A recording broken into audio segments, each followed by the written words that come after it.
이제 오늘 우리에게 주신 하나님 말씀 함께 나누겠습니다. 오늘은 잠언 10장 1절부터 32절까지 말씀 함께 보겠습니다.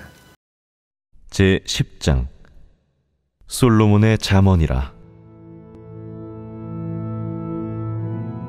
지혜로운 아들은 아비를 기쁘게 하거니와 미련한 아들은 어미의 근심이니라. 불의의 재물은 무익하여도 공의는 죽음에서 건지느니라. 여호와께서 의인의 영혼은 줄이지 않게 하시나 악인의 소욕은 물리치시느니라.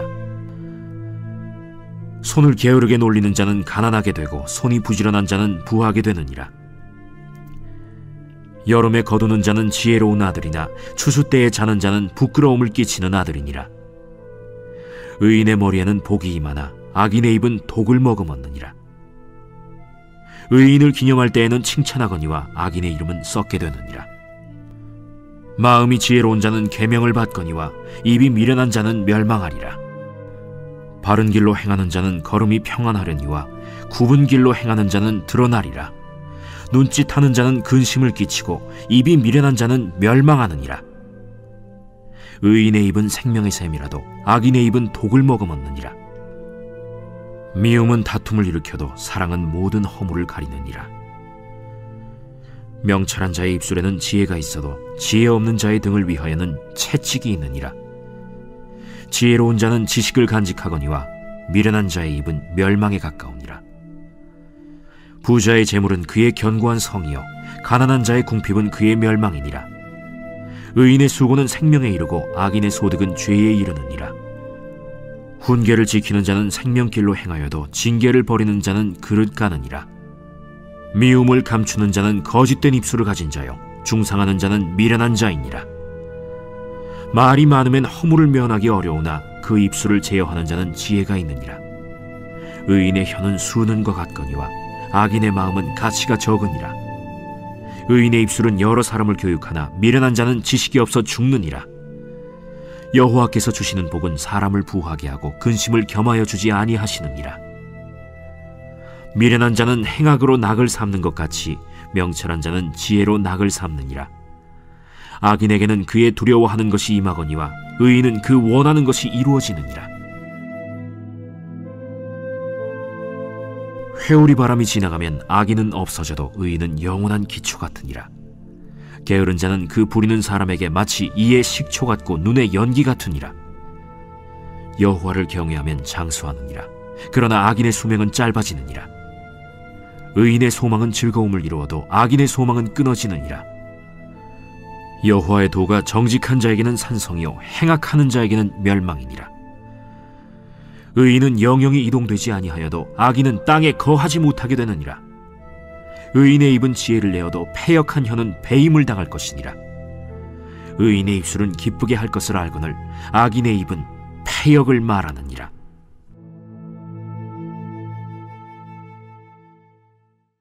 우리가 함께 잠언 10장 말씀을 읽었는데요. 말씀을 읽으면서 여러분도 느끼셨겠지만 잠언에는 어떤 스토리나 줄거리가 있지 않습니다. 한 절 한 절이 우리에게 뼈와 살이 되는 격언 또 지혜를 담고 있습니다. 그래서 이 잠언은 새벽 설교로는 쉽지가 않아요. 한 장 전체를 읽고 그 내용을 나누어야 되는데 한 절 한 절이 다 다른 얘기를 하고 있기 때문에 전체를 설교하기는 어렵고 그 중에서 몇몇 구절들만 뽑아서 그 의미를 함께 나누어 보려고 합니다. 1절 말씀을 다시 한번 읽어볼게요. 시작. 솔로몬의 잠언이라. 지혜로운 아들은 아비를 기쁘게 하거니와 미련한 아들은 어미의 근심이니라. 아멘. 부모를 기쁘게 하는 자식이 있고 부모를 근심하게 하는 자식이 있다라고 말합니다. 시골에서 학교 다니는 아이가 예를 들어 서울대에 합격하거나 또 판검사가 되거나 변호사가 되면 동네 거리마다 프랜카드가 붙게 됩니다. 그런데 자세히 읽어보면 이렇게 적어놔요. 아무개의 자녀 누구가 서울대 합격했다. 네, 그렇게 나오죠. 그러니까 서울대 합격한 건 그 아들인데 그 딸인데 누구 이름이 높아져요? 네, 부모의 이름이 높아져요. 누구의 장남, 누구의 자녀, 그가 이렇게 됐다라고 프랜카드가 붙어 있어요. 그 말은 자녀가 잘 되는 것이 부모의 기쁨이라는 거예요. 반대로 또 이런 아이들도 있죠. 학교에서 사고 쳐요. 그러면 선생님이 누구 불러오라 그래요? 부모님 모셔오라 그럽니다. 예, 부모의 근심이 되는 자녀도 있다는 겁니다. 하나님도 마찬가지입니다. 저와 여러분은 하나님의 자녀들입니다. 그러니까 우리들 가운데에도 하나님의 기쁨이 되는 성도가 있고 하나님의 근심이 되는 성도가 있다는 겁니다. 오늘 여러분은 어떤 사람이십니까? 우리의 남은 평생 하나님을 기쁘시게 하는 성도, 저 천국에 프랜카드를 걸어 놓을 만한 그런 삶을 살아가는 저와 여러분 모두가 될 수 있기를 간절히 소망합니다. 계속해서 9절 말씀 함께 읽어봅니다. 9절 시작. 바른 길로 행하는 자는 걸음이 평안하려니와 굽은 길로 행하는 자는 드러나느니라. 아멘. 바른 길로 행하는 자는 걸음이 평안한데 굽은 길로 행하는 자는 그가 행한 길이 드러나게 된다라고 말씀해요. 우리 속담에 도둑이 제발 저린다라는 말이 있죠. 우리가 뭔가 잘못하게 되면 그게 들킬까봐 안절부절 못하고 조바심을 내게 됩니다. 그런데 양심에 거리낄 일이 없는 사람은 어디에 가서 무엇을 하든지 당당하게 살아갑니다. 오늘도 우리에게 하나님이 이 하루를 선물로 주셨는데 바른 길로 행함으로 말미암아 하나님이 주시는 평안함을 누리는 종들이 되기를 소망합니다.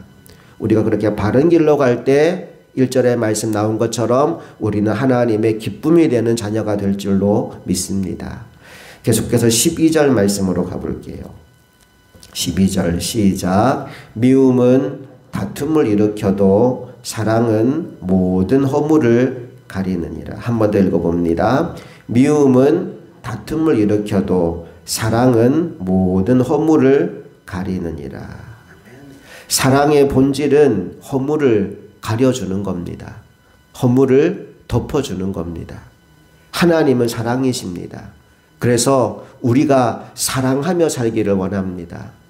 고린도전서 13장에 사랑에 대한 정의를 하면서 그 시작이 뭐냐? 사랑은 오래 참고 또 사랑은 온유하며 사랑은요 다른 사람에 대해서 참아주는 것이고 가려주는 것이고 덮어주는 것이다 라고 말합니다. 우리가 왜 사랑을 하면 가려주고 덮어주어야 하느냐? 완벽한 사람, 완전한 사람은 없기 때문입니다. 모든 사람은 약점을 가지고 있어요. 흠과 티가 없는 사람은 아무도 없습니다. 멀리 있을 때는 그게 잘 보이지 않는데 가까이 다가가면 다가갈수록 그 사람이 가진 허물과 약점이 우리 눈에 잘 보이게 됩니다. 저와 여러분이 그것을 발견했을 때 어떻게 해야 될까요? 믿음 없는 사람은 그걸 드러냅니다.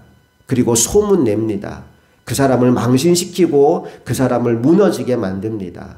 그런데 믿음의 사람은 그렇게 하지 않습니다. 일단 가장 먼저 하는 일이 다른 사람들이 그의 허물을 보지 못하도록 그 허물을 가려줍니다. 노아가 포도주를 먹고 술에 취해서 벌거벗고 누웠을 때 함이라는 아들은 그 아버지의 허물을 동네방네 소문내고 다녔어요. 우리 아버지 의인인 줄 알았더니 아니었어. 술 취해서 주정하고 있어. 동네방네 자랑합니다. 하지만 셈과 야벳은 뒷걸음질 쳐서 이불로 아버지의 허물을 가려줍니다. 여러분 이게 믿음의 사람의 삶의 자세요 태도입니다. 오늘 저와 여러분이 누군가의 허물을 보게 된다면 그 허물이 사람들에게 흉하게 소문나지 않도록 잘 가려주고 덮어주는 우리가 되기를 원합니다. 두 번째 우리가 할 일이 있어요. 누군가의 허물이 있다는 것은 누군가의 결점이 있다는 것은 그것을 수정해야 되고 바꿔야 되는 일이기도 합니다. 그냥 가려주고 덮어주고 끝나면 마치 우리 몸에 병이 있는데 그걸 그냥 방치하는 것과 똑같을 수 있어요. 그러면 병이 사라지는 게 아니라 병이 계속 커지게 됩니다. 그래서 두 번째로 우리가 해야 될 일이 뭐냐 하면 그의 연약함을 위하여 기도해 주는 것입니다. 그것이 회개해야 될 죄라면 그가 회개하고 돌이킬 수 있도록 중보 기도를 해 주어야 합니다. 덮어놓고 끝나는 것이 아니라 그의 변화를 위해서 우리가 먼저 기도하자는 겁니다. 그리고 세 번째 할 일, 기도만 하고 끝내는 것이 아니라 내가 도와줄 부분이 있다면, 그의 연약함을 내가 도와줄 부분이 있다면 나의 힘이 닿는 데까지 도와주어야 한다는 거예요.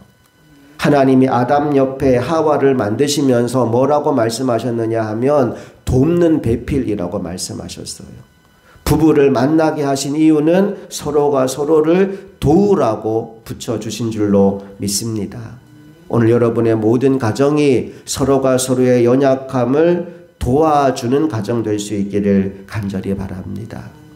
이렇게 할 때 우리는 어떤 사람이 되느냐? 다툼을 일으키는 사람이 되는 것이 아니라 평화를 만드는 사람이 됩니다.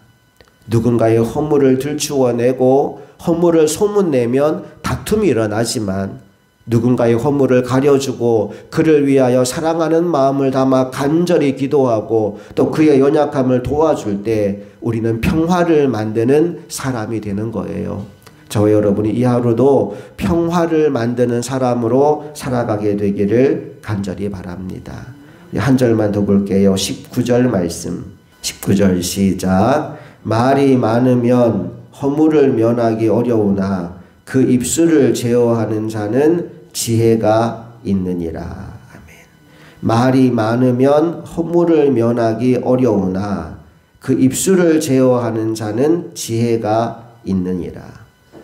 사실 말이 많으면 실수도 하게 됩니다. 그 많은 말 가운데 하지 말아야 될 말을 할 때도 있고 때로는 그 많은 말이 누군가에게 상처가 될 때도 있어요. 하나님이 우리 인간을 만드실 때 입은 하나를 만들었고 귀는 2개를 만들었어요. 왜 그렇게 만드셨을까요? 한쪽 귀로 듣고 한쪽 귀로 흘리라고 2개 만드신 걸까요? 아니에요. 말하는 것보다 2배로 다른 사람의 말을 들어주라는 거예요. 내가 하고 싶은 말만 계속하면 상대방과 나의 관계가 단절됩니다. 그런데 다른 사람이 하는 말을 귀 기울여 잘 들어주고 그의 마음을 공감해주면 내가 하는 말이 그에게 힘이 되고 약이 됩니다. 그래서 하나님은 우리가 말하기보다 듣는 것을 더 열심히 하라는 의미로 귀를 2개 만들어 주신 줄로 믿습니다. 오늘 잘 듣는 이 하루가 되기를 축복합니다. 말이 많으면 허물을 면하기 어려우나 그 입술을 제어하는 자는 지혜가 있느니라. 하고 싶은 말이 있어도 꾹꾹 참고 정말로 이 사람에게 꼭 필요한 말이면 기도하고 하나님의 뜻을 순종함으로 하나님의 마음으로 그에게 지혜의 말을 전하는 저와 여러분 모두가 되기를 간절히 소망합니다. 자, 오늘 4구절 말씀을 읽었습니다. 첫 번째, 오늘 이 하루를 살아가면서 하나님의 기쁨이 되는 저와 여러분 되기를 소망합니다. 무엇을 하든지 이걸 하면 하나님이 기뻐하실까? 이걸 하면 하나님이 싫어하실까? 여러분 이 생각을 한번 해보자는 거예요. 그냥 오늘 예배 드리고 끝 이게 아니라 오늘 하루 종일 이 생각을 하는 겁니다. 나는 오늘 하나님의 기쁨이 될 거야. 내가 살아가는 이 하루의 삶이 하나님의 기쁨이 되기 위하여 모든 생각과 모든 말과 모든 행동을 집중하시기를 축복합니다. 2번째, 진실하게 살아가야 됩니다. 아까 도둑이 재발 저린다라는 말을 했죠. 뭔가 잘못한 사람은 들킬까봐 안절부절 못하고 살아가지만 양심의 거리낄 일이 없는 사람은 당당하게 살아간다고 했습니다. 한 걸음 한 걸음을 거짓과 속임수로 살아가지 말고 당당하게 정직하게 살아가는 이 하루가 되기를 간절히 바랍니다. 3번째 우리가 할 일이 있어요. 누군가의 약점을 보고 누군가의 허물을 보면 뭐 하자 그랬어요? 가려줍시다. 덮어줍시다. 그리고 또 하나, 말을 많이 해서 허물과 틈을 만들어내는 사람이 아니라 오히려 하고 싶은 말도 좀 참아 누르고 오히려 다른 사람들의 말을 귀 기울여 잘 들어주는 이 하루가 됩시다. 그래서 그의 마음을 공감해주고 그에게 가장 필요한 지혜로운 말, 하나님이 하고 싶은 그 말을 그에게 전해줌으로 말미암아 나도 살고 그 영혼도 살게 만드는 이 하루를 살아가는 저와 여러분 모두가 되시기를 간절히 소망합니다. 함께 기도하시겠습니다.